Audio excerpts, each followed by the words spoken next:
What is up, guys? Tyler once again, and I'm coming at you guys with another content of Cookie Run Kingdom. Sorry for the no camera. I guess my camera just decided not to work today and trying to figure it out. But after struggling for over an hour, I just gave up and decided to just record without the camera for this tier list. But before I get started, I just want to let you guys know once again that all of this tier list is going to be based on my opinion as well as my experience, so you guys do not need to follow anything that I say, and you guys can have your own opinion, and you guys could leave that down in the comments below if you guys would like. But let's get started here. First of all, we're going to be starting off with putting Caramel Arrow into the tier list. And of course, if you guys watch my PvP tier list, and of course this one is going to be for World Exploration or the PVE tier list, where you do majority of the battles against the computer.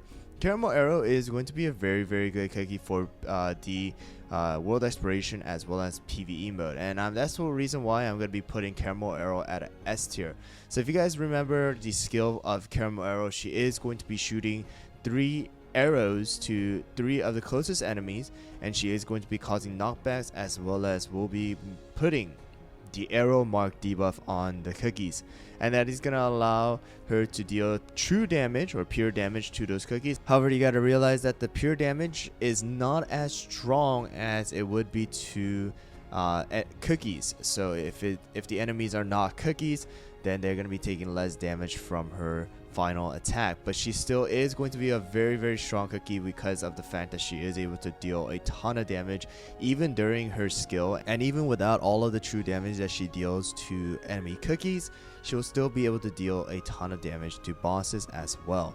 And majority of the time, because of the fact that a lot of the bosses right now are going to be cookie based, like versing Dark Choco, you're going to be versing Raspberry, Wizard, strawberry crepe, affogato, and things like that. You're going to be able to use Caramel Arrow and deal true damage to them as well. So that's the reason why I'll be putting Caramel Arrow at an S tier. She is going to be one of the tanks, or quote-unquote frontline range cookie. However, I do not recommend you guys only use Caramel Arrow as your tank.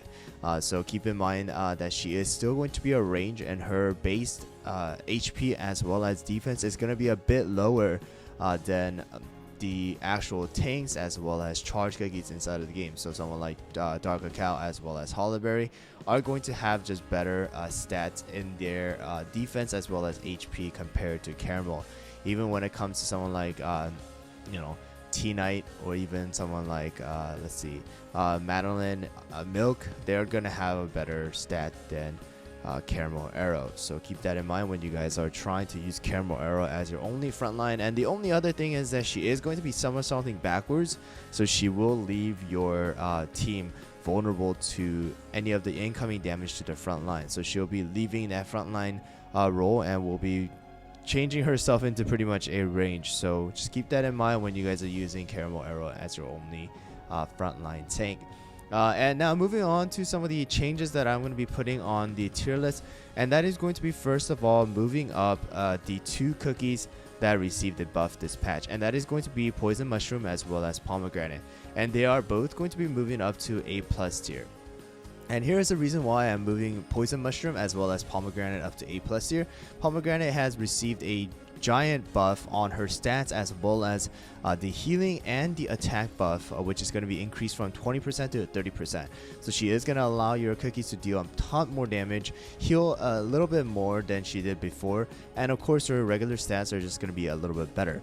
And because of the fact that she has that extra 10% attack buff that no one else has, right? No one else in the game as of now has a 30% extra attack buff. And that is the reason why Pomegranate is going to be viable for the World Exploration, just like how she is viable for the Arena right now, if you guys did watch the PvP Arena tier list.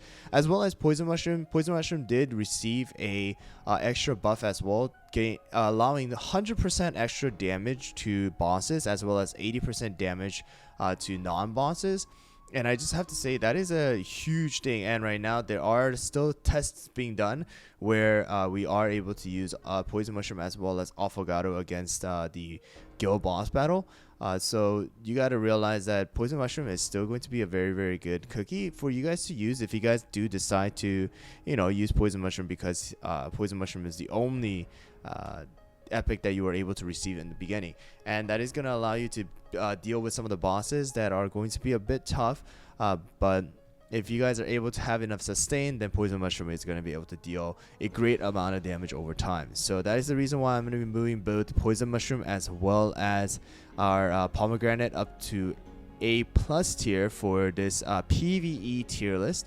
Alright, so I just want to let you guys know once again, there are a lot of tests being still taking place for these two cookies, so just keep in mind that I will update you guys when there are any other updates or any other changes that happen with these two cookies. So here we go. Let's go on and talk about some of the other cookies that I want to change or kind of replace here, and that is going to be the placement of Frost Queen. So right now for World Exploration, episode 13 and 14, they completely destroyed the usage of Frost Queen Cookie, and she's actually going to be like completely useless inside of the World Exploration for those two stages.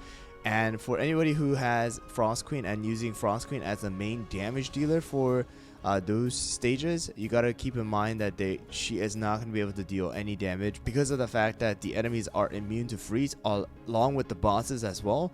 So you are not going to be able to take advantage of her massive second portion of the damage from her skill. So if you guys do want to keep that in mind, I would even place Frost Queen at an A+ tier, but because this is going to be the general PvE as well as World Exploration, I'm still going to be keeping at S tier, but just keep that in mind if you guys are using Frost Queen and using Frost Queen as your main damage dealer moving on to episode 13 as well as 14.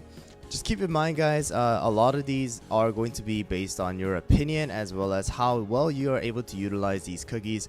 Of course, if you guys do have SS tier cookies, they are going to be great, but you guys also have to realize that you need to have the correct toppings as well as you want to be able to have a good team that is balanced and well built. Alright, so just because you have all of the SS cookies doesn't mean that you're going to be able to beat certain stages. Just because you have all the S cookies doesn't mean that you're going to be able to beat all the stages. It is going to matter about how well you're able to build your team and how well balanced it can be. It doesn't matter about how high your power is. It is all going to come down to having a good balanced team once again. Alright guys, just that's gonna be it. Not too many changes to the World Exploration because of the fact that it's just pretty much adding cookies as well as moving some cookies down or up from tier lists based on debuffs as well as nerfs that they get if they do get nerfs. But just want to remind you guys once again that everything here is going to be based on my opinion. If you guys have any changes or any complaints or opinions that you guys want to share, just leave it down in the comments below. Anyways guys, thanks for watching once again. If you guys found the video helpful, don't forget to hit that subscribe button as well as the like button, and also don't forget to hit that notification bell so that you guys don't miss out on any future Cookie and Kingdom videos as well as live streams that I do on YouTube. Anyways guys, thanks for watching once again, and I'll see you guys all on the next one.